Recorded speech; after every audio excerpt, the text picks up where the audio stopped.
Memasuki abad kedua, Nahdlatul Ulama diharapkan menjadi jangkar kebangsaan dan keberagaman. Bagaimana agar terus bisa menjadi pemersatu di tengah tantangan kebangsaan yang semakin kompleks di kehidupan manusia modern?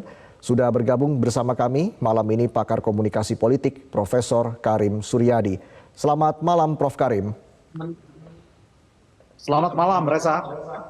Baik, Prof. Karim, sebagai organisasi masyarakat terbesar di Indonesia, peran NU seperti apa yang Anda harapkan dalam Pilpres 2024 mendatang, Prof. Karim? Ya, kita bisa membaca fakta NU sebagai berikut. Pertama, dari periode ke periode NU selalu memberikan berkah politik kepada kader-kader yang berafiliasi dengannya. Itu fakta pertama. Fakta kedua, kita melihat NU itu secara politik tidak monolit. Karena kader-kader NU tersebar di banyak partai. Bukan hanya P3, bukan hanya PKB, tetapi juga di partai-partai yang beraliran nasionalis. Nah, yang ketiga, ketika Islam dan NU dibawa ke politik, bukan Islam yang mewarnai politik, tetapi sebaliknya, malah Islam yang terpecah belah. Kita bisa melihat bagaimana ketika almarhum Hasyim Mujadi berpasangan dengan Megawati, NU terbelah menjadi NU struktural, NU kultural. Bahkan dicuaringin sampai dideklarasikan kembali ke NU original. Nah, ini menegaskan bahwa menyeret NU ke dalam wilayah politik itu tidak bagus. Dampaknya buruk bukan hanya bagi NU tapi bagi bangsa secara keseluruhan. Oleh karena itu maka menurut saya tidak ada kiprah terbaik Nahdlatul Ulama kecuali berdiri tegak lurus pada asasnya dan menjaga jarak yang sama bagi kekuatan politik manapun. Baik kekuatan politik yang lahir dari NU maupun kekuatan politik yang tidak berafiliasi dengan NU. Harus diingat bahwa posisi NU adalah inspirasional. Sedangkan partai-partai yang berasosiasi dengan NU menjadi operasional politiknya. Itu harus menjadi rujukan semua orang dan kita harus membaca NU dari sisi jati diri yang sesungguhnya, bahwa ia menghimpun umat menuju jalan yang benar sehingga kontribusinya makin lebih besar, baik kontribusi antar keumatan maupun kontribusi kebangsaan. Jangan lupa bahwa Indonesia Raya itu, saya mengenal Indonesia Raya dari nadom yang diajarkan di Madrasah Ibtidaiyah, sebuah nadom yang dikumandangkan oleh Nahdlatul Wathon yang menjadi cikal bakal Nahdlatul Ulama. Jadi memang akar-akar kebangsaan, kemasyarakatan, mengayomi semua, itu menjadi ciri khas NU. Oleh karena itu adalah langkah pengkerdilan Nahdlatul Ulama ketika menyeret NU ke wilayah politik, menjadikan NU sebagai simbol politik, sekaligus menjadikan NU sebagai kendaraan partai politik dan mereka yang berorientasi partisan. Sekali lagi tetap tegak pada jati diri NU dan menjadi pengayon bagi semua kekuatan politik. Itu merupakan jalan terbaik bagi Nahdlatul Ulama. Baik, Prof. Karim, tapi memang sebagai organisasi Islam terbesar di Indonesia, NU ini selalu didekati oleh partai-partai politik untuk mendapatkan dukungan suara, tidak terkecuali menuju Pilpres ke 2024. Anda melihat apakah memang kontribusi dari Nahdliyin sangat besar, bahkan bisa dibilang menjadi kunci kemenangan Pilpres, Prof. Karim? Nah, memang tabiat politik kan mendekati sumber ya, seperti itu. Dan kalau ditanya apakah kekuatan politik NU seperti itu, menurut saya tidak bisa dipukul rata.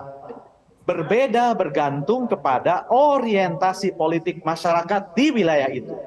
Bagi masyarakat di Jawa, ya misalnya di Tapal Kuda gitu ya, ketika orientasi mereka kepada kiai itu ke surga katut, ke neraka matut.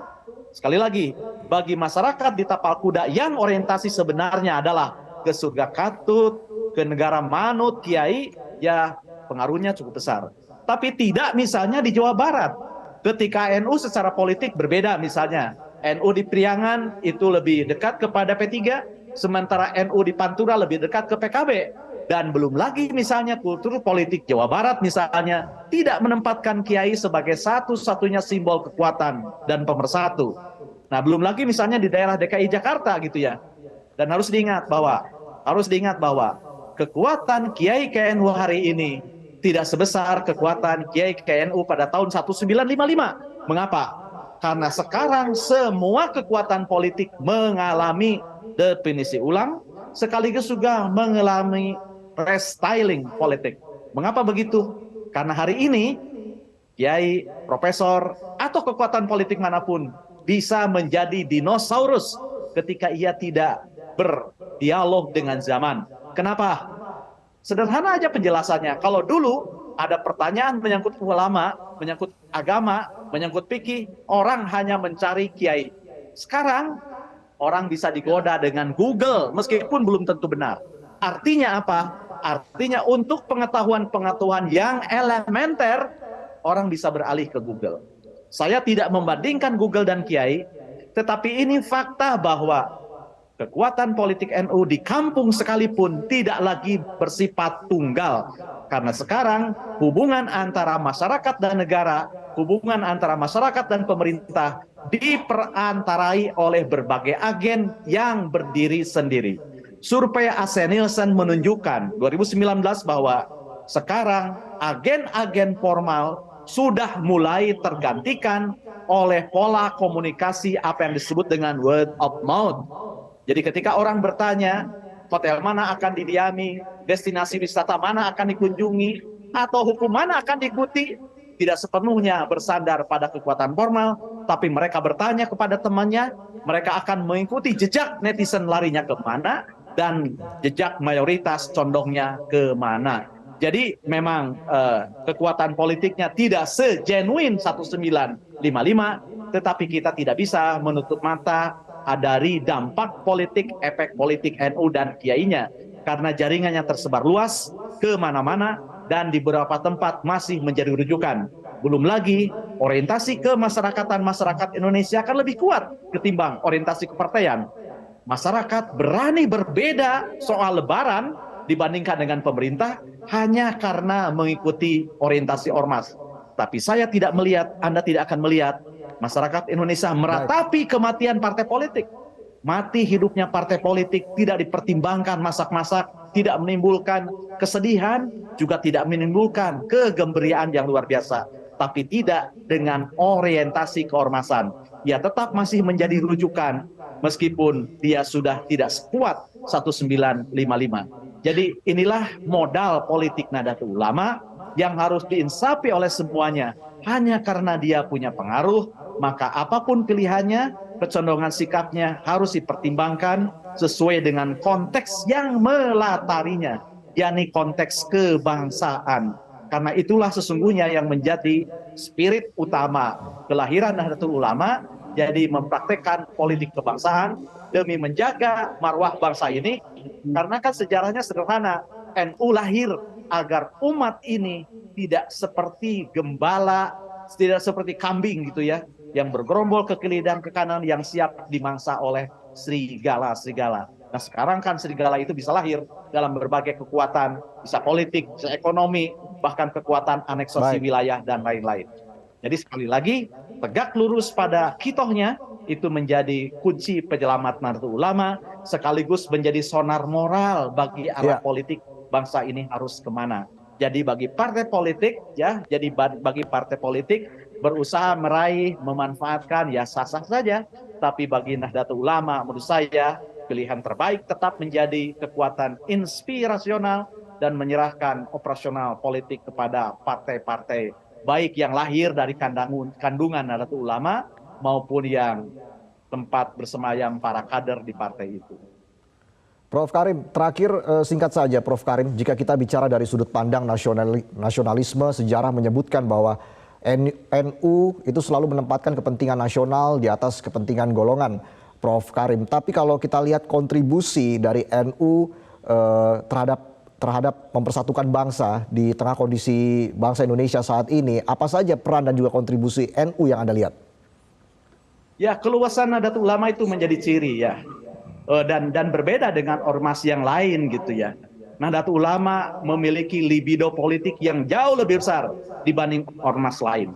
Saya berani mengatakan ini karena dari periode ke periode NU tidak pernah absen dari politik, kendati pun sudah menyatakan kembali ke hitoh politik. Sumbangan terbesar Nahdlatul Ulama bagi bangsa menurut saya yang genuine dari hari ke hari adalah kehadirannya sebagai kekuatan civil society yang membimbing, yang mengarahkan aspirasi politik, aspirasi keumatan ke jalan yang benar. Karena itulah sesungguhnya yang menjadi cita-cita Nahdlatul Ulama, bagaimana membimbing umat dan menyelamatkan umat agar tidak seperti gerombolan domba yang mudah dilahap oleh kekuatan serigala. Jadi sekali lagi, kontribusi terbesarnya adalah membimbing umat, ya, menemukan jalan terbaik bagi kontribusi terbesar. Kita melihat misalnya ketika Indonesia lahir, tentara belum ada, partai politik belum ada, yang ada adalah organisasi kemasyarakatan yang dengan genuine membimbing masyarakat menemukan Indonesia merdeka. Jadi jangan lupa, sejarah inilah yang harus kita sadari, bahwa jangan sok pelopor gitu ya, lalu melupakan akar-akar kebangsaan.